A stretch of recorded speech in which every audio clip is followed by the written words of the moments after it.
बिलावल भुट्टो को साहिबा कहकर पुकारना वजीर आजम को जेब नहीं देता। तहरीक इंसाफ के लोगों के लिए भी दिफा करना मुश्किल हो रहा है और कुछ नहीं तो इमरान खान अपने ओहदे का ही ख्याल करें। फैसलाबाद में नौजवान लड़के और लड़कियों को नशे में मुब्तला करके फहश वीडियोस बनाने वाले गिरोह का इंकशाफ हुआ है। लगता है पंजाब हुकूमत ने कसूर और उकाड़ा के वाकयात से कुछ नहीं सीखा।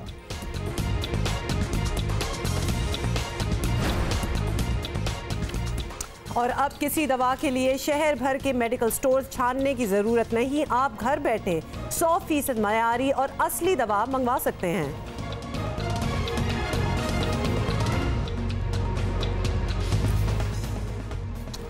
भाई ये तो ज़बरदस्ती हो गया है कि आपको बहुत सी सहूलत मिलेगी, इस बारे में भी आपको तफसील से बताएंगे। लेकिन वंस अगेन अस्सलाम वालेकुम, आप देख रहे हैं जियो पाकिस्तान। अब्दुल्ला हुमा के साथ हमारा ट्विटर हैंडल है जियो पाकिस्तान टीवी। अच्छा जी, इससे पहले जो कंट्रोवर्सी अवार्ड्स को लेकर चल रही है उसमें ईमान अली ने भी अपने 2 सेंट्स दिए ना। उन्होंने भी इसी बात का इजहार किया है कि अदालत को डिसाइड करने दें कि ये मामला ये किस तरफ जाता है या ऊँट किस करवट बैठता है। ऑब्वियसली वैसे तो आप कोई भी हो जाए, ये मामला ना भी हो, जब तक कोर्ट्स डिसाइड नहीं करेंगे कि कोई गिल्टी है या इनोसेंट है, किसी को जज नहीं करना चाहिए। लेकिन अब्दुल्ला ये वही बात होगी, ये मामला कुछ इस किस्म का है और ये मामले जो होते हैं ये कुछ इस किस्म के होते हैं कि आप जो लोग जानते हैं वो जानते हैं, तो लिहाजा अगर वो आउट होना चाहते हैं किसी चीज से, वो अपने आप को एसोसिएट नहीं करना चाहते तो वो नहीं करना चाहते। ने कहा है कि हम खुद ही जज, खुद ही जूरी का किरदार अदा करते हैं और खुद ही सजा सुना देते हैं। तो दैट वाज इट।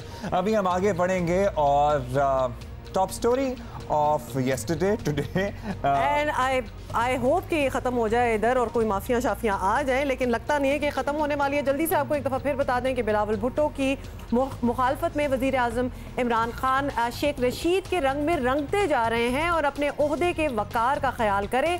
नाजेबा ज़बान कोई कब तक बर्दाश्त करेगा। अवामी मुस्लिम लीग ने के सरबराह और PTI के इत्तेहादी Sheikh Rashid Ahmed chairman Peoples Party को वो सब कुछ कह चुके हैं जो उन्हें नहीं कहना चाहिए था। अफसोस मुझे बहुत है, मैंने बिल्लो रानी को शहजादा बनाना चाहा। मैंने पूरी कोशिश की। बच्चा बच के खेले तो अच्छा है, वरना सियासी तौर पर मेरे हाथों मारा जाएगा। हूं तुसी ने 1 लाख और तहरीक इंसाफ के कुछ रहनुमाओं से इस पर सवाल हुआ तो उन्होंने ये कहकर जान जुड़ाई कि शेख साहब की अपनी पार्टी, अपनी सोच है, लेकिन अब क्या करें कि जब वज़ीर आज़म पाकिस्तान खुद इस तरह की जुबान इस्तेमाल करें तो किसी को क्या कहा जा सकता है। मैं बिलावल भुट्टो साहिबा की तरह कागज की पर्ची पे नहीं आया था कि जी मुझे वालदा ने जायदाद में पार्टी दे दी है। मैं मेहनत करके आया था ना, मुझे कोई सी जनरल जलानी ने मुझे उठा के तो वजीर आला बना दिया था। इसलिए मैं सारे पाकिस्तान को आज कहना चाहता हूं, मुतमईन हो जाओ, मैं इन सब का इंशाल्लाह इकट्ठों का मुकाबला करूंगा। देयर यू गो, ये अब आप सुन लिया है। खरबूजे को देखकर खरबूजा रंग पकड़ता है तो लीडर को देखकर दूसरे रहनुमा कैसे पीछे रहेंगे, और फिर अल्टीमेटली अवाम भी। एब्सोल्युटली भाई, ये पूरा इसका ट्रिकल डाउन इफेक्ट होता है। सुबह खान साहब की जबान से फूल झड़े और शाम से पहले PTI के रुकन सिंध असेंबली ने भी यही लबो लहजा इख्तियार किया। बिलावल कहती है कि हम वज़ीर आज़म को असेंबली में नहीं आने देंगे, तो मैं आपको बताता चलूं बनेंगे तो हम आपको कहते हैं कि आपके वज़ीर आला को हम असेंबली के अंदर नहीं आने देंगे। अगर personal attacks, I will not allow this.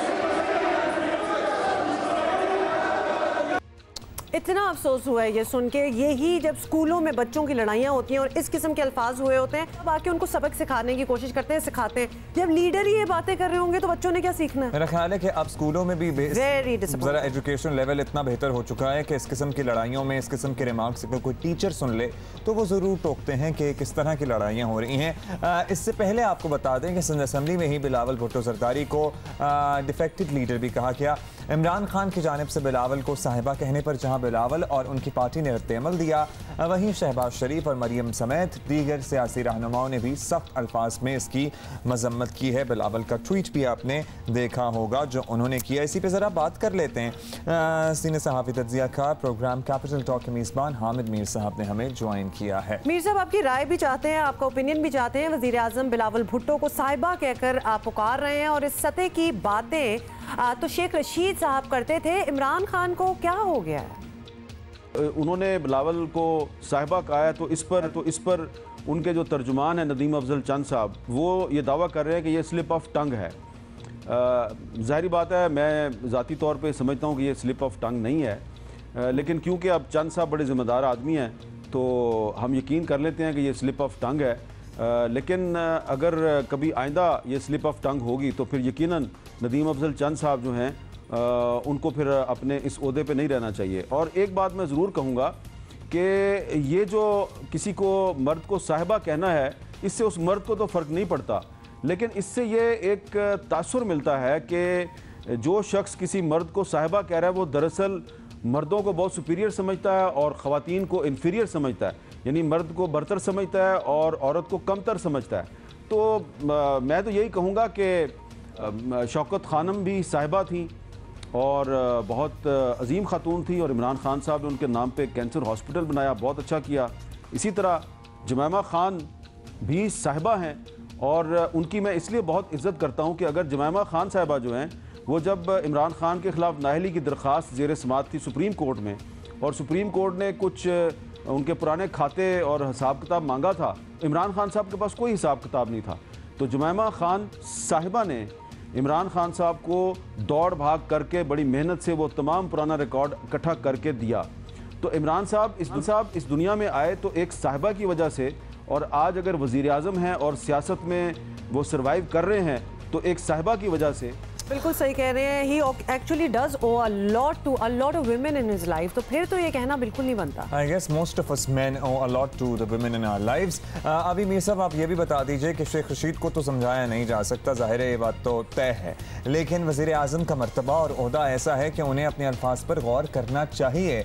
कोई है उनकी टीम में जो उनको ये बात समझा सके या कोई भी बात समझा सके?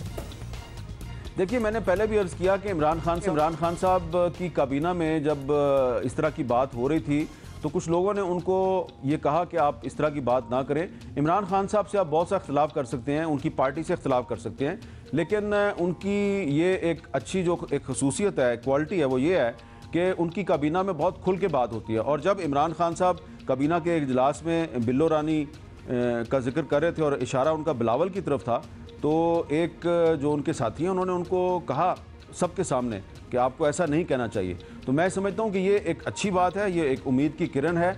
और अगर इमरान खान की काबीना में इमरान खान के साथी उनको ये बबांगे दोहल कह सकते हैं कि आपको अपोजिशन की लीडरशिप के बारे में इस किस्म की ज़ुबान इस्तेमाल नहीं करनी चाहिए, तो मेरा ये ख्याल है कि फिर मुस्लिम लीग नून और पीपल्स पार्टी के जो बहुत से हमारे अरकान पार्लियामेंट हैं, को भी अपनी लीडरशिप को समझाना चाहिए। बिल्कुल, that is very good to hear Mir साहब के कोई ऐसे भी हैं वहाँ लोग जो अच्छी एडवाइस वगैरह भी देते हैं, लेकिन अपेरेंटली वो एडवाइस ली नहीं गई। बहुत बहुत शुक्रिया सीनियर तज्ज़ियाकार host capital talk Hamid Mir. हम अच्छा जी, अभी जल्दी से जरा आगे बढ़ जाते हैं। आप अपनी 2 सेंट्स में दे सकते हैं जियो पाकिस्तान टीवी पर। वैसे मेरा पहले जो था ना बेनिफिट ऑफ डाउट मैंने भी दिया है कि स्लिप ऑफ टंग हो सकती है, लेकिन जब वो पूरा क्लिप देखें आप तो मजमा उस पर रिस्पॉन्ड करता है। जाहिर है कोई हंसी की बात तो हो नहीं रही थी जिस पे हंसते लोग, तो इसी बात पे हंस रहे हैं। और जब आप लोगों की हंसी सुन रहे हैं तो आपको इदराक हो जाना चाहिए कि शायद मेरे से कोई स्लिप ऑफ टंग हो गई है और आप उसे वहाँ तस्दीक उसकी कर सकते थे, उसकी गलती दुरुस्त कर सकते थे, लेकिन ये स्लिप ऑफ टंग खास तौर पे द फोरम मैटर्स। अगर लाखों लोग अगर आपको देख रहे हैं या हजारों या टीवी पे ब्रॉडकास्ट हो रहा है, या फॉर दैट मैटर आपको एक एग्जांपल दे दूं, हम लोग भी इधर बैठे हुए हैं, आपसे मुखातिब हैं, अगर गलती से कोई चीज़ मुंह से निकल जाती है, ऑफ कोर्स हम नहीं चाहते कि आप वो वाकई समझें कि हमने कही है, तो हम उसी वक्त उसको करेक्ट करेंगे। तो ऑब्वियसली खान साहब तो खान साहब हैं, वज़ीर आज़म है, आप वहाँ खड़े हुए हैं, आप करेक्ट करें अगर आपके लगता है कि आपके मुंह से वो बात निकल गई है जो आप एक्चुअली नहीं कहना चाहते थे। लेकिन ऑब्वियसली आप कहना चाहते थे। अच्छा जी, अभी हम आगे बढ़ जाते हैं और पाकिस्तानी नौजवान लड़के लड़कियां दुनिया भर में आपको पता है मुल्क का नाम रोशन कर रहे हैं। और अभी हम बात कर रहे हैं चित्राल से ताल्लुक़ रखने वाली पाकिस्तानी फुटबॉलर करिश्मा अली की, जिनका हम पहले भी तस्करा कर चुके हैं, जो खुद तो कौमी और बैनुल अक़वामी सतह पर फुटबॉल खेल चुकी हैं, मगर आजकल वो चित्राल की लड़कियों को फुटबॉल सिखाने के लिए बड़ी मेहनत कर रही हैं। द सेटिंग मतलब कि थोड़ी देर के लिए हम खामोश हो जाते हैं, क्योंकि आप यू हैव टू वॉच कि किस सेटिंग में ये फुटबॉल खेल रहे हैं। और ये करिश्मा जो है ये लड़कियों को फुटबॉल खेलना सिखा भी रही हैं।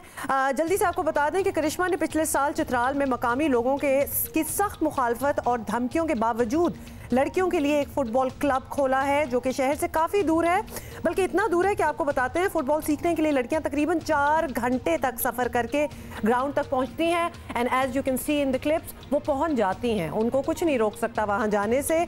और आपको ये भी बता दें कि अमरीकी जरीदे फोर्ब्स ने करिश्मा को एशिया के 30 अंडर 30 यानी 30 वर्ष से कम उम्र 29 अफराद की फहरिस्त में शामिल किया है, जो कि बाकी नौजवानों के लिए मिसाल है। जबरदस्त। कहाँ से लड़कियां पाकिस्तान का नाम रोशन कर रही हैं, और फिर हम किसी मर्द की तस्दीक के लिए उसके लिए औरत का सीगा इस्तेमाल करते हैं। फैसलाबाद में भी फहाश वीडियोस बनाने वाला गिरोह सामने आ गया है। लड़के और लड़कियों को नशे में मुब्तला करने और फिर फहाश वीडियोस बनाने वाले 3 मुल्जिमान को गिरफ्तार किया गया है। नेटवर्क के चुंगल से 15 साल नौजवान फरार होकर पुलिस के पास पहुंचा और बताया कि बिलाल नामी मुल्जिम नशियात फरोशों के नेटवर्क के साथ आइस नशे की फरोख्त में मुलव्विस है। पुलिस ने नौजवान के इत्तला पर गिरोह के 3 मुल्जिमान को हिरासत में ले लिया है। और पुलिस के पास पहुंचने वाले लड़के ने बताया कि बिलाल नामी शख्स लड़कों और लड़कियों को आइस नशे का आदी बनाकर उनकी फहाश वीडियोस तैयार करके आइस नशे की नकलो हमल और फरोख्त का काम लेता है। और मुल्जिम खुद को पुलिस का करीबी और कभी एसपी और डीएसपी करार देता है, और इसका दावा है कि वो जो चाहे कर सकता है, इसके खिलाफ कोई एक्शन नहीं लिया जा सकता। बड़ी अहम किस्म की मेरा ख्याल है इल्जामात भी हैं which need to be investigated. बिल्कुल। और एसएसपी ऑपरेशंस फैसलाबाद इस्माइलुर रहमान हमारे साथ मौजूद हैं, क्योंकि हमारे नौजवानों की बका और उनके मुस्तकबिल का सवाल है। बहुत शुक्रिया आपका इस्माइल साहब, आपने वक्त दिया। बताइएगा, फैसलाबाद में ब्लैक मेलिंग के लिए वीडियोस बनाने वाले गिरोह का बताया जा रहा है, पुलिस ने अब तक ये मामला किस तरह टैकल किया है? ये मामला पुलिस तक पहुंचा तो उस नौजवान के हाथों, लेकिन अब तक पुलिस ने कार्रवाई क्या की? जी बिस्मिल्लाहिर्रहमानिर्रहीम। ये जो ब्लैकमेलिंग वाला जो जिसका आप जिक्र कर रहे हैं, ये परसी इस तरह नहीं है। इस तरह ये है कि एक हमारे लड़का हमारे पास आया था, उसने कहा था कि आइस का कारोबार कर रहा है एक क्रिमिनल आदमी, तो उसके बारे में उसने इन्फॉर्मेशन दी, तो उस पर फौरी एक्शन लिया हमने, उसके पूरे नेटवर्क को पकड़ा और उसको आगे अभी हम परसू कर रहे हैं और लीगल एक्शन भी ले रहे हैं, ताकि हम क्लियर कर सकें कि ये जो पूरा नेटवर्क है क्रिमिनल जस्टिस सिस्टम। अच्छा एसएसपी साहब, अजीब सी बात है कि अगर इस तरह का गिरोह फैसलाबाद में एक घिनौना किस्म का कारोबार कर रहा था, तो पुलिस को पहले ये खबर क्यों नहीं हुई? ये मुमकिन तो नहीं लगता कि इस सतह पर काम हो रहा हो और पुलिस के लोग और दीगर जो बाअसर अफराद भी इसमें शामिल ना हो। कुछ ना कुछ इन्फॉर्मेशन तो पहले होगी। जी फैसलाबाद एक बहुत बड़ा शहर है, मेगा डिस्ट्रिक्ट है, 8 मिलियन आबादी है इसकी। इसमें हम कोशिश कर रहे हैं कि पुलिस प्रोएक्टिव हो और लोगों के मसाइल अर्जेंट हल करें। इस तरह का मसला जब भी हमारे पास आता है हम उसको प्रोएक्टिवली हल करते हैं। तो इसमें मेरे ख्याल में पुलिस ने प्रोएक्टिवली हल किया है और जस्टिस दी है और पूरे ग्रोह को और नेटवर्क को अनर्थ किया। और इसमें जो भी रियलिटी आएगी इस इन्वेस्टिगेशन में, हमें जो क्लियर फैक्ट्स आएंगे वो इंशाल्लाह हम आपके साथ शेयर करेंगे, फैक्ट्स हैं और कितना फिक्शन था। जी अच्छा, ये बता दीजिए इस्माइल साहब, लास्टली कि इससे पहले ओकाड़ा और पंजाब के दीगर इलाकों में इसी नौयत के गिरोह सरगर्म थे, उस पर रिपोर्ट्स आई थी फैसलाबाद के इस ग्रुप का उनसे कोई ताल्लुक बना, कोई जाहिर हुआ? अभी तक की इन्वेस्टिगेशन में ये एक लोकलाइज्ड था, एक आइस का काम डीलर था, उसके पास साथ था इस लड़के का राब्ता। तो अभी तक तो जो हमारी चेन आई है लोकली है फैसलाबाद का। बहुत शुक्रिया हमसे बात करने का। लेकिन आई मस्ट कन्फेस हियर कि एसएसपी साहब ने वो वीडियोस वाली बात तो वो कोई गोलमोल ही होगी, लगता है कि बस वो गिरोह पकड़ा है, दैट्स अबाउट इट।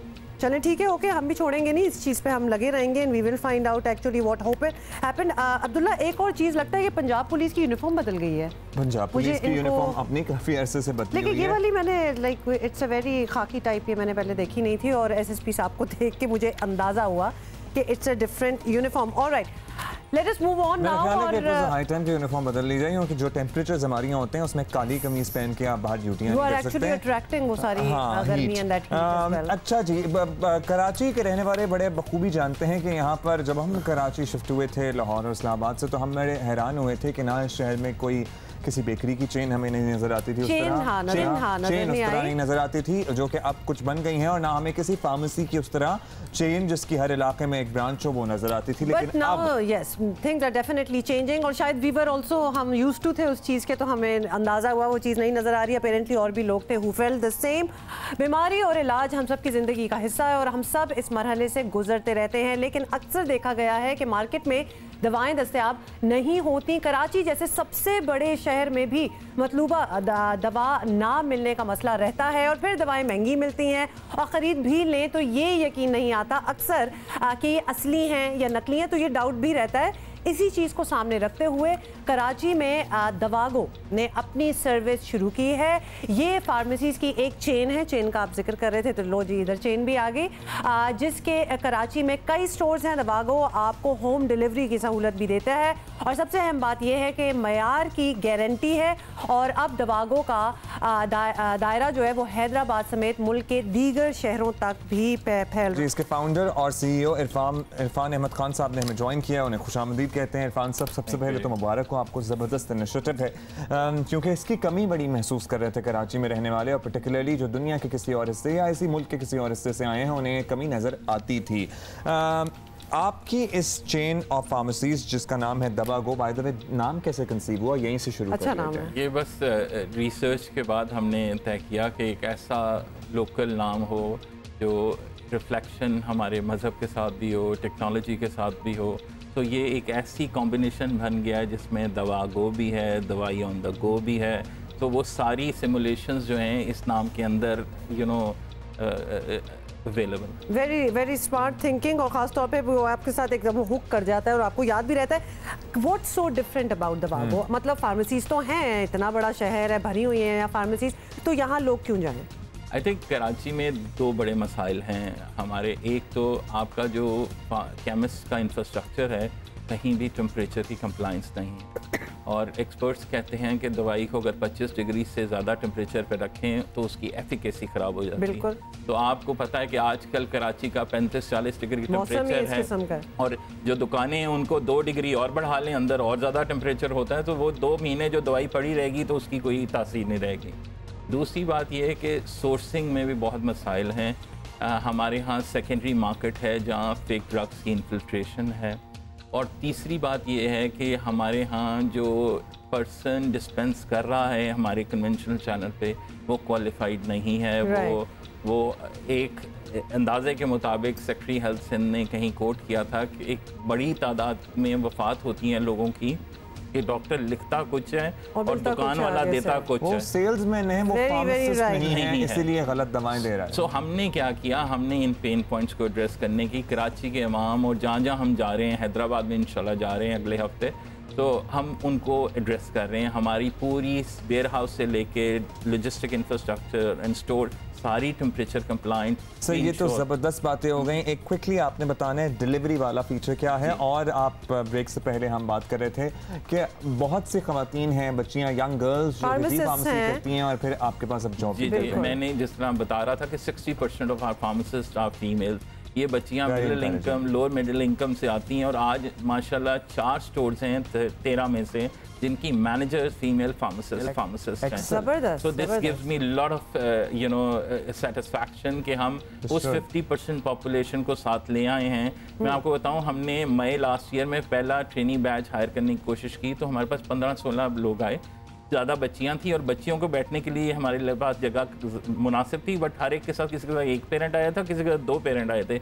उनको अंदाजा ही नहीं था कि कोई फार्मेसी भी फार्मासिस्ट को हायर करती है। बिल्कुल। तो वो ज़माना था। दिसंबर लास्ट ईयर में हमने सेकंड बैच लिया, and guess what, 461 kids applied in our written exam. They sat in our written exam.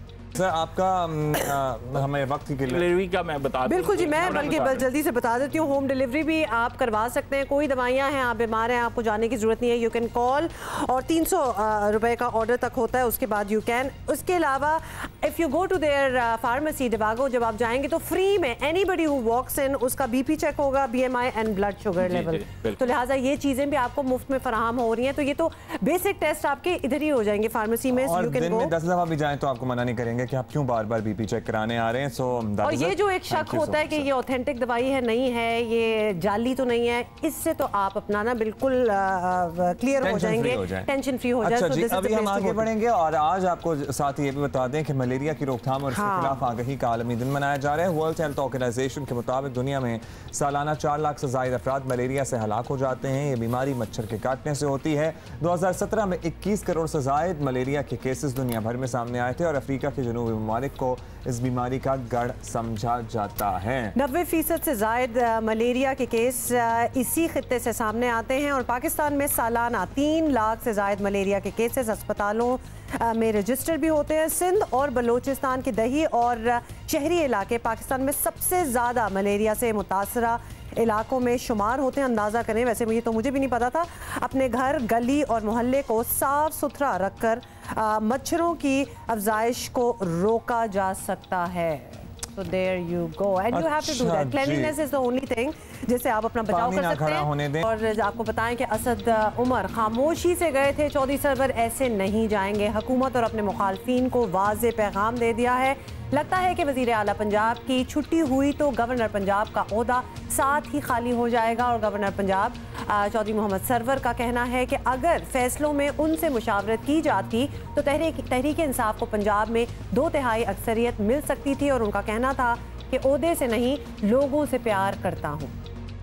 Prime minister है, उसका वर्ल्ड स्टेट्समैन है, वो मुझे फ़ोन करेगा, बुलाएगा कि चौधरी साहब मैं आपसे खुश नहीं हूँ, भी आप रिज़ाइन कर दें। तो प्राइम मिनिस्टर है, उसके पास अथॉरिटी है। लेकिन मैं आपको बताऊं, कोई प्राइम मिनिस्टर से इख्तलाफ नहीं। मैंने ये नहीं कहा कि मेरी जेब में इस्तीफ़ा डालो। मैंने एक बात क्लियर कर, मैंने कहा कि अब मैंने इस्तीफ़ा नहीं देना, पंजाब में कोई तब्दीली नहीं है। अगर कुछ और फैसले भी मेरी मर्ज़ी से हो जाते तो मैं आपको यकीन से कहता हूँ, और मेरा ईमान है, मैं पैशनेटली बिलीव करता हूँ कि अब में भी हमें 2/3 मेजॉरिटी मिली।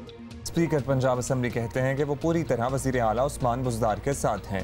दूसरी जानिब साबिक वज़ीर ख़जाना असद उमर से मुस्ताफ़ी होने के बाद पहली बार ऐवान में आए, जब तो पीपल्स पार्टी के चेयरमैन बिलावल भुट्टो और पीपल्स पार्टी के गुज़श्ता दौर को शदीद तनकीद का निशाना बनाया। लेकिन उनका नाकाम तरीन कहना सबकी तवज्जो का मरकज़ बन गया।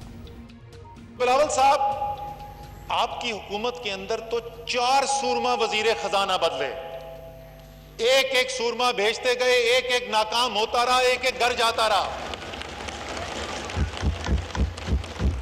तो अगर हम ना हेलें, अगर हम नाकाम हैं, तो आप क्या थे? क्या आप नहल तरीन, क्या आप नाकाम तरीन थे? और आपको ये भी बताएं कि असद उमर ने जब ये अल्फाज इस्तेमाल किए तो उनके साथ बैठे वो अफराद बहुत खुश हुए जो बज़ाहिर जहांगीर तरीन ग्रुप के मुखालिफ हैं। इसी पे हम ज़रा मज़ीद बात करेंगे। और PTI रहनुमा वलीद इकबाल ने हमें ज्वाइन किया। वलीद इकबाल साहब, बहुत बहुत शुक्रिया हमें ज्वाइन करने का। सबसे पहले तो आपसे ये पूछेंगे कि इमरान खान ने कहा था कि कारकर्दगी ना दिखाने वालों को तब्दील करने का सिलसिला जारी रहेगा। आपकी नज़र में पंजाब में हुकूमत की परफॉर्मेंस इतनी ज़बरदस्त है कि किसी तब्दीली की ज़रूरत नहीं है इधर?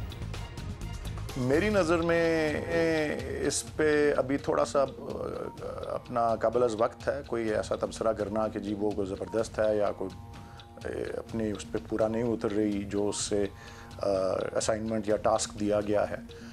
बहरहाल इसकी असल जो अपना अंदाज़ा लगाना और इसके ऊपर फ़ैसला करना है तो प्राइम मिनिस्टर इमरान खान साहब ने ही है।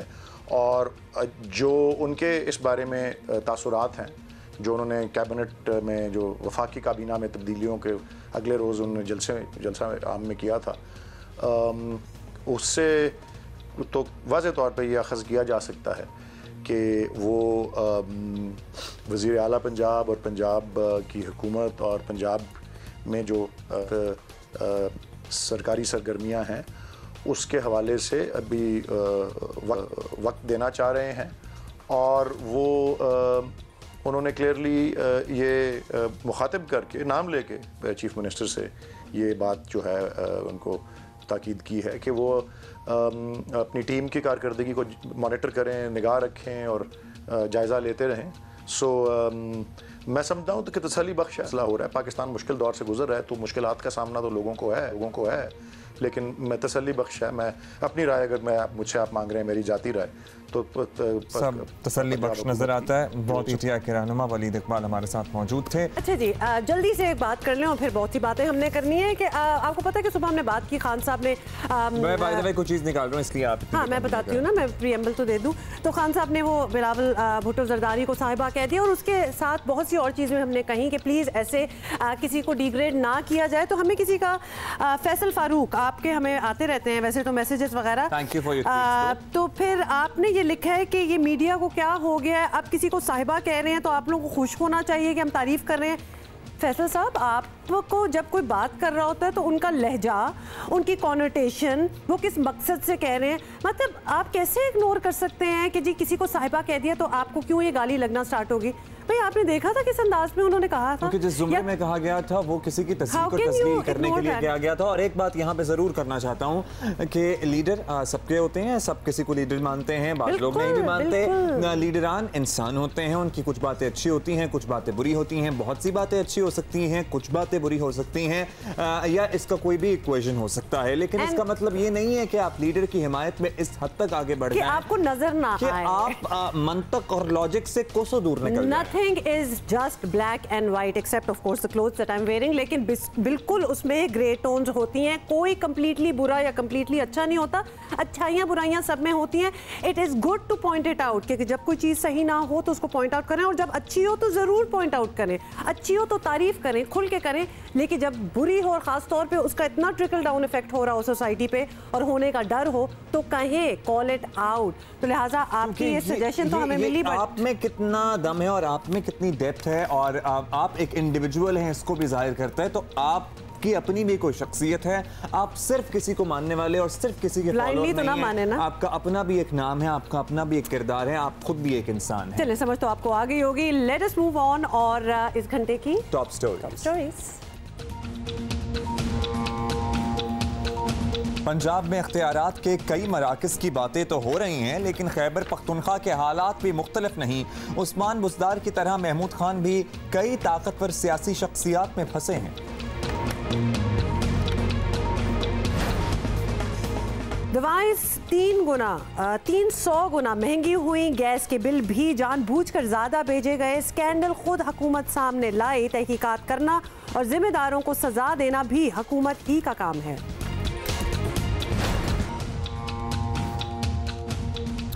So everybody writing to us कि भाई म्यूजिक किधर गया, पहले घंटे में म्यूजिक नहीं था तो दूसरे घंटे में म्यूजिक और म्यूजिक ही होना है। You just have to wait a little bit more। कुछ खबरें हैं, मेहमान हैं जिनको हम बड़ी देर से बुलाना चाह रहे थे, इंतजार में थे। हाँ, we love his singing, इनकी आवाज़ बड़ी ज़बरदस्त है और क्या क्या गाने इन्होंने बनाए हैं और हम सबको उनसे महसूस किया है। So we are all looking forward to Ahmad जाज़िब। But before that we have a top story जिसके बारे में हम बात करना चाहते हैं। जल्दी से आपको बताएं कि पंजाब हुकूमत में ताकत के कई मराकज़ खबरों में हैं, लेकिन खैबर पख्तूनख्वा हुकूमत का मसला भी भुलाया नहीं जाना चाहिए और यहाँ भी वज़ीर आला के बाइख्तियार होने या ना होने पर सवालात उठ रहे हैं। उस्मान बुज़दार की तरह इमरान खान ने महमूद खान की भी तारीफों के पुल बांधे थे। जरा सुन लें एक दफ़ा फिर। इसलिए मुझे महमूद खान पसंद है क्योंकि एक सादा और सच्चा इंसान है,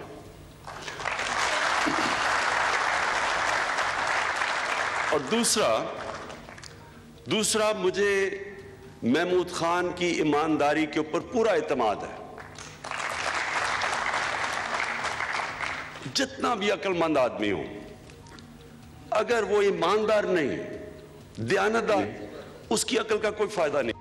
लेकिन हकीकत यह है कि परवेज़ खटक और आतिफ खान के दरमियान रस्साकशी में महमूद खान के लिए वज़ारत आला का दरवाज़ा खुला था और उन्हें सामने लाने वाले सवात के MNA थे जो सूबे में बहुत ताकतवर समझे जाते हैं। इसके अलावा गवर्नर शाह फरमान, खैबर पख्तूनख्वा के साबिक़ चीफ सेक्रेटरी और वज़ीर आज़म के मौजूदा प्रिंसिपल सेक्रेटरी आज़म खान, सूबाई वज़ीर ख़जाना तैमूर झगड़ा, वज़ीर सयाहत आतिफ खान, वज़ीर बल्दियात शहराम खान तरकाई, वज़ीर आला के तर्जुमान अजमल वज़ीर, वज़ीर आज़म के मुअव्विन ख़ुसूसी इफ्तिखार दुर्रानी और अरबाब शहजाद भी सूबाई हुकूमत पर हावी हैं। एक कमज़ोर वज़ीर आला के सूबे में दीगर 9 अफराद दखल दे रहे हैं तो हुक्मरानी का क्या हाल होगा, ये समझना किसी के लिए भी कोई मुश्किल काम नहीं होना चाहिए। इसी पे हम जरा मजीद बात करेंगे। सीनियर तजियाकार सलीम साफ़ी हमें ज्वाइन कर चुके हैं। साफ़ी साहब, क्या हाल है आपका? साफ़ी साहब, सबसे पहले तो ये बताइएगा, खैबर पख्तूनख्वा के वज़ीर आला महमूद खान के साहिब इख्तियार होने पर बड़े सवाल उठ रहे हैं, तो बुनियादी तौर पर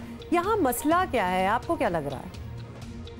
देखिए, उन महमूद खान को साहिब इख्तियार की बजाय जो बेख्तियार बनाए हैं वो ख़ुद इमरान खान साहब ने बनाया है। वजह उसकी ये थी कि महमूद खान साहब पार्टी में नए थे और वो मुतवक्के उम्मीदवारों में भी नहीं थे, लेकिन चूंकि उनका आपस में झगड़ा हो गया, परवेज़ खटक साहब का, आतिफ खान साहब का, शाह फरमान साहब का, और वो सब एक दूसरे को मानने पे तैयार नहीं थे, तो इमरान खान साहब ने महमूद खान को बना दिया। अब उसके बाद चाहिए ये था कि जो लोग उनके पैरेलल अपने आप को बाइख्तियार पोर्ट्रे कर रहे थे तो उन खान साहब काबू में रखते, लेकिन अब एक तरफ महमूद खान साहब हैं, दूसरी तरफ शाह फरमान साहब, ज़ाहिरी बात है कि वो गवर्नर भी बनाए गए और वो वज़ीर आज़म के साथ फ्रैंक भी हैं। उधर से आतिफ खान को जो वज़ीर आला के साथ बोलते भी नहीं हैं, उनको वज़ीर आज़म अभी तक अलग मुलाकात के लिए कभी कभी बुला लेते हैं। उनके साथ शहराम खान भी है, वो भी वज़ीर आला के साथ टॉकिंग टर्म में नहीं है, और वज़ीर आला ज़ाहिरी बात है कि उनको हटा नहीं सकते, हालांकि वज़ीर आला के पास ये इख्तियार होना चाहिए था कि वो अपने वज़ीरों को हटा दें।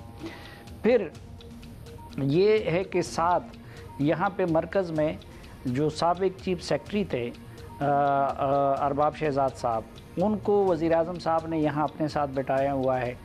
उनको ज़्यादातर दिलचस्पी वहाँ पे होती है। उन्होंने तैमूर साहब को कैंडिडेट भी बनाया पहले, फिर वज़ीर भी बनाया, तो वो अपने वहाँ पे इख्तियारात एक्सरसाइज करते हैं वज़ीर आज़म की बैकिंग से। फिर जो वज़ीर आज़म के प्रिंसिपल सेक्रेटरी आज़म खान साहब, वो इससे पहले चीफ सेक्रेटरी भी रहे थे और ब्यूरोक्रेसी ज़्यादातर उनकी मर्ज़ी से वहाँ पे लगी हुई है, तो वो वज़ीर आला को देखने की बजाय यहाँ इनको देखती है। फिर अब अजमल वज़ीर साहब हैं। अब अजमल वज़ीर साहब के बारे में वज़ीर आज़म का भी ये ख्याल है और ख़ुद वज़ीर आला का भी ये ख्याल है कि वो कुछ मुक़्तदिर क़ुव्वतों की तरफ से आए हैं और वो मुतहर्रिक भी रहते हैं, फ़ाल भी रहते हैं, उनके कॉन्टैक्ट्स भी हैं, किसी हद तक डिलीवर भी कर रहे हैं, तो अजमल वज़ीर साहब एक अलग वो बन गए हैं। अब ताज़ा तरीन उसमें ये इजाफ़ा कर दिया गया कि इफ्तिखार दुरानी, जो कि पहले PTI में मुलाजिमत पे काम करते थे, फिर वो वज़ीर आज़म ने उनको अपना मुअव्विन ख़ुसूसी बना दिया और अब उनको भी मरकज़ सूबे में जाके भेज दिया है। वो गवर्नर हाउस में रहते हैं, हालांकि उनको किसी ख़ास मिशन पे वो गए हैं और एक ख़ास मकसद के लिए उनको भेजा गया है, लेकिन उधर वो इस तरह पोर्ट्रे कर रहे हैं कि जैसे वो वज़ीर आज़म के बिहाफ पे all the details of what is happening in KP। लेकिन आप ये भी बता दीजिए साथ ही कि महमूद खान वज़ीर आज़म इमरान खान के मुंतखब करदा, उनके चूज़ किए हुए आदमी हैं, तो जो मसाइल महमूद खान साहब को पेश आ रहे हैं, खान साहब के इल्म में हैं या इल्म में नहीं हैं? अगर इल्म में हैं तो क्या कुछ कर सकते हैं? नहीं, ये मसाइल उनके इल्म में हैं भी, वो उनके इल्म में लाए भी जा रहे हैं। अब तो अपोजिशन की तरफ से भी इसका मजाक उड़ाया जा रहा है। उस सूरत हाल की वजह से सूबा भी सफ़र हो रहा है और पार्टी भी सफ़र हो रही है, लेकिन अब उनको बदलना इतना आसान भी नहीं है और वो कमोबेश पंजाब वाली सूरत हाल पैदा हो गई है। अगर वज़ीर आज़म इलेक्शन के फ़ौरन बाद किसी भी फ़र्द पे दूसरे पे उंगली रखते तो वही वज़ीर आला बन जाता, लेकिन अब ज़ाहिरी बात है कि फिर जो पोटेंशियल कैंडिडेट सामने आएंगे, वो अगर आतिफ खान कैंडिडेट बनते हैं तो उनको शाह फरमान साहब और ये वज़ीर आला किसी सूरत मानने को तैयार नहीं होंगे। इसी तरह अगर शाह फरमान साहब तो अब उधर चले गए हैं, अगर किसी और बंदे को लाया जाता है तो फिर वो बाकी उसको मानने पे तैयार नहीं होंगे। तो और फिर यही है कि जिस तरह असद उमर की सूरत में अपनी नाकामी का एतराफ़ किया गया, तो अब महमूद खान को हटाने भी अपनी नाकामी के एतराफ़ के मुतरादिफ होगा। तो वो अब जो जिस तरह उनको बेख्तियार बनाया गया है, जिस तरह उनके पैरेलल दूसरे लोगों को डिफेक्टो चीफ मिनिस्टर के तौर पर सामने लाया गया है, बदकिस्मती से वो डिलीवर भी नहीं कर सकते, लेकिन अब उनको हटाना भी मेरे ख्याल में अगर नामो मुश्किल जरूर। लेकिन अहमद साहब ने बैठ के आपको music and anything and no mics and no nothing, but वो एक जब दिल से आवाज वो निकल रही हो तो वो अपनी उसकी एक मेलोडी होती है, जबरदस्त किस्म की बात है। गाना तो आपने गा लिया, ये फरमाइश आ रही, मैं कह रहा हूं ये कौन सा गाना है, मैं पूछ लेता हूं। हाँ, लेकिन हम कर लेंगे। Ahmed, would it be right to say कि मतलब ऑब्वियसली इतना जबरदस्त किस्म का स्टार्ट करना, you started singing, Coke studio में कितनी बार आप गाना गा चुके हैं, ओएसटीज कितने आप कर चुके हैं, मतलब you been at it and yet आप रिस्ट्रेंट हैं थोड़े से, मतलब आप उस तरह full blown you know star की तरह बाहर नहीं। Question I hear all year round, जो कि आप एग्जैक्टली इन टर्म्स में सुनते हैं कि अहमद आप एक अंडररेटेड सिंगर है, जो कि आप में आप एक बॉम्ब ब्लास्ट हैं। देखिए, आपसे मिलके लग रहा है आपने बड़ा इंटेलिजेंटली कंस्ट्रक्ट किया। या एग्जैक्टली, मुझे लगता है कि there should be a purpose behind everything, के मतलब I don't see appearing on television, mashallah, everybody, this channel has really supported me throughout my career.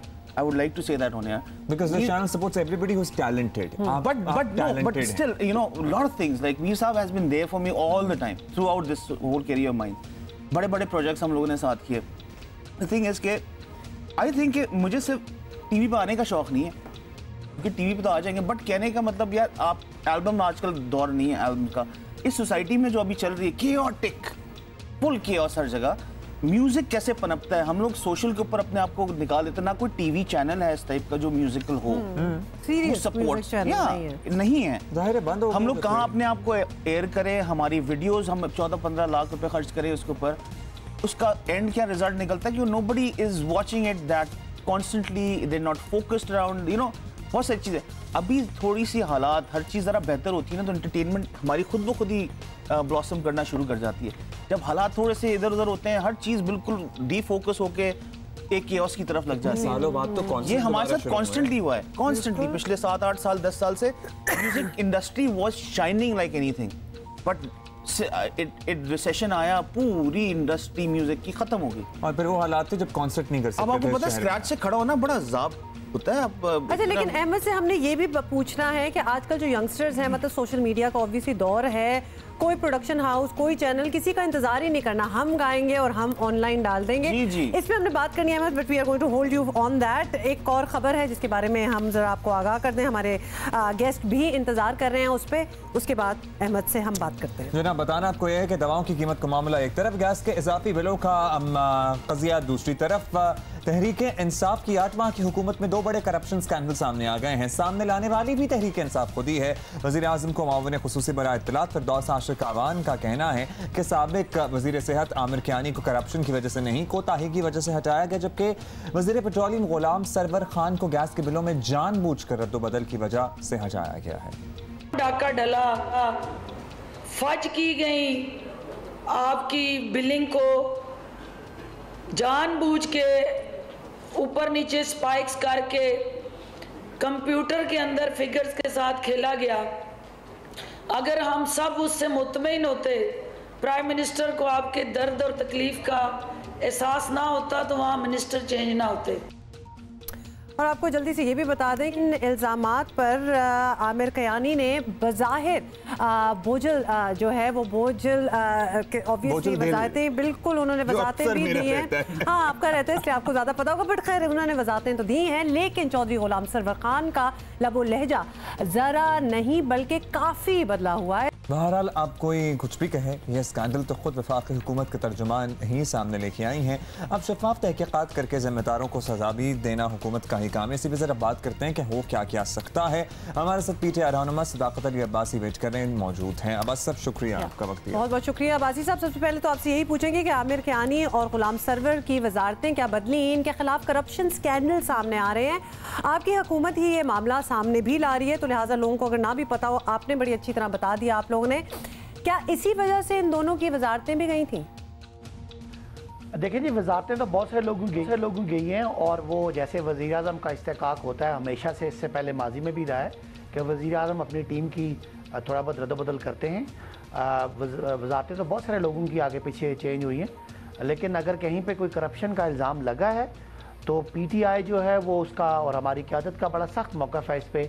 तो वो साबका हों साबका वज़ीर आज़म हो या साबका सदर हो या उनके ख़ानदान हो या PTI का कोई बहुत ही कीमती तरीन वज़ीर हो, किसी ने भी करप्शन की है और कहीं उस पर कोई एलिगेशन है तो बिल्कुल नैब कार्रवाई करे, पूरी तरह हुकूमत उसको सपोर्ट करेगी और किसी जगह पे भी ऐसा इंप्रेशन नहीं दिया जाएगा कि उनकी जो करप्शन है वो तो करप्शन है और हमारी करप्शन कुछ और है। लिहाजा वज़ीर आज़म जो है वो अब लोगों के सामने है कि वो इस मामले में बिल्कुल ज़ीरो टॉलरेंस है और अगर जो आप का इशारा है जिस तरफ अगर कोई तहकीकात होती हैं तो ये करप्शन की जितने केसेस हैं नैब टेकअप कर रहा है। नैब एक ऑटोनमस इदारा है और अगर किसी भी वज़ीर के ख़िलाफ़ वो कार्रवाई करते हैं तो मेरा नहीं ख्याल कि हुकूमत को, वज़ीर आज़म को या हमें कोई इसका मसला होगा, वो अपनी ज़रूर कार्रवाई करें। मैं आपने जो नाम लिए उनमें मेरा नहीं ख्याल सरवर खान साहब वाली मिनिस्ट्री पे कोई करप्शन की बात आई है कहीं पे मिनिस्ट्री ऑफ हेल्थ में हमने सुना है अखबारों की रिपोर्ट के मुताबिक, लेकिन बिल्कुल वेलकम नैब आए, तहकीकात करें और अगर कोई उसने कार्रवाई करनी है तो हुकूमत पूरी तरह उसको। भाई साहब बता दीजिए लास्टली कि अब इन मामलात की तफ्तीश तो होनी है, कोई शक की बात नहीं रह गई है, नैब ने काम भी शुरू कर दिया। कियानी साहब तो काबीना में नहीं है लेकिन गुलाम सरवर के वज़ीर रहने से इन तहकीकात पर असर नहीं पड़ेगा? देखिए मेरी मालूमात के मुताबिक गुलाम सरवर साहब की मिनिस्ट्री पे कोई करप्शन का इल्ज़ाम नहीं है। वो गैस के जो इशू हुआ वो एक वो नेशनल एक्सचेकर यानी कौमी ख़जाने के मामला, कोई गलती अगर हुई है तो वो उसको तो गलती तस्वर किया गया है और वो कहीं किसी जगह पे कोई ऐसा एलिगेशन नहीं है। दवाइयों की कीमत के मामले में वो बातें ज़रूर हुई हैं, लिहाजा अगर आमिर कियानी साहब वज़ीर नहीं हैं तो वो इन्फ्लुएंस नहीं कर सकते और अगर कोई वज़ीर है भी तो रेस्ट एश्योर कि कोई भी वज़ीर अपने ज़ाती अगर उस पर कोई करप्शन का इल्ज़ाम है तो वो जितना भी कीमती है, जितना भी बड़ा है, जितना भी हमारी पार्टी के करीब है, यही फ़र्क है हमारी पार्टी में और दूसरी पार्टी में। बहुत शुक्रिया सदाकत अली अब्बासी हमारे साथ मौजूद थे और हमारे साथ हमारे दाएं तरफ मौजूद हैं Ahmed Jazim Ahmed. We were talking about social media जिसके हम सभी एडिक्ट हैं, लेकिन अब जो स्टारडम है वो बहुत आसान हो गया है अचीव करना। तो can anybody who becomes like millions of people are following, लेकिन वो सोशल मीडिया स्टार हैं, तो टैलेंट भी होता है उनमें कि लोग फॉलो करना स्टार्ट हो जाते हैं? आपको कभी कभार लगता है कि एम देखिए कांट बी जजमेंटल बट कहने की बात ये जो स्टार्स हैं, जो प्रोमिनेंट नाम हैं वो हम सब लोगों को पता है, जो बन रहे हैं, जो पाइपलाइन में हैं, जो न्यू कमर्स हैं उनका भी हम लोगों को पता है। बेसिकली फॉलोइंग जो है it's all glamour based right now, you know आप कहाँ बैठे हैं, किसके साथ हैं, लोकेशन कैसी है, फला चीज़, ये वो स्मॉल थिंग्स आर बेसिकली इतना, क्योंकि आज से if I go back 20-30 years जहाँ मैं देखता हूँ अपनी जवानी की दिनों में जब फोन नहीं था तो उस वक्त की जिंदगी और आजकल की जिंदगी में बहुत फर्क है। जमीन आसमान का फर्क है। टोटली एक 4 साल का बच्चा knows Google man, you know मेरे घर के अंदर बच्चे जो है भाई के they know which cartoon, how to, where to go, YouTube क्या करना है, ये क्या करना है। They make your accounts for you if you are like a little dicey। गाने की फरमाइश तो आ रही है लेकिन एग्जैक्टली कितने सेकंड है, क्योंकि हम नहीं चाहते गाना बीच में से कटे। चले हम जी शुरू करते हैं, हमारे पास टाइम है। इस गाने को शुरू करते हैं कुछ। अच्छा आपको मैं बेसिकली ये जियो का ड्रामा था खुदा और मोहब्बत, ये कि it's very close to my heart, beautiful lyrics और ब्यूटीफुल ड्रामा। इंडीड ये सारे टफ गाने ऐसे गाए नहीं जाते आपकी बोझलनेस दूर करने के लिए। बोझलनेस नई चीज है, बिल्कुल उसी तरह ही डिसाइड कर रहे थे हमें क्या गाना है। हम हमारे साथ हैं, आप लोगों के बहुत हमें ट्वीट्स आ रहे हैं और किसी ने स्मोकिंग के हवाले से, क्योंकि आपका कैंपेन ही ये है, उसके हवाले से भी कहा है प्लेज अगेंस्ट टबैको कंजम्पशन कि हमारे ऑफिस में जिस ऑर्गेनाइजेशन में हम काम करते हैं उन्होंने स्मोकिंग एरिया बनाया हुआ है, लेकिन उसके बावजूद कभी वर्कलोड बहुत ज़्यादा होता है तो यूनिट हेड कहते हैं कि आके आप अपनी अपनी जगहों पे स्मोक कर लें। अब ये आपने डाइग्रेस नहीं करना। अब अगर एक जगह तैनात कर दी गई है कि इधर ही सिगरेट पिए तो उधर ही पिए, ताकि जो लोग नहीं जाना चाहते वो नहीं पिएंगे। Ahmed, you want to say something about your campaign? This is the time, बहुत कम टाइम रह गया। See listen, this is just the start. हम लोग उसको बहुत बड़े लेवल के ऊपर भी लेकर जाएंगे, बट आप लोगों ने सोचना है प्लीज। मैं जिनसे बात की, कोई कहता है यार मैं पीता हूँ अब क्या कर सकते हैं क्या नहीं, do it for the generation to come please. Thank you, awesome, thank you so much Ahmed for coming here. See you tomorrow, bye.